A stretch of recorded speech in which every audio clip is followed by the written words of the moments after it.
Open the Google Play Store and search for Display Checker.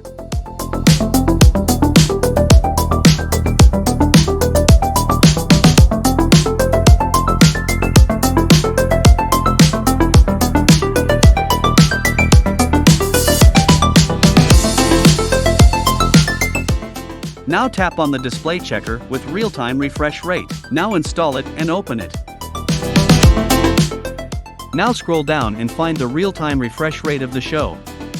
And enable it.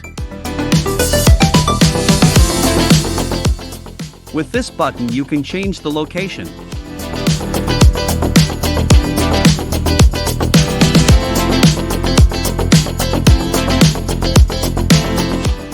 You can even change the font size.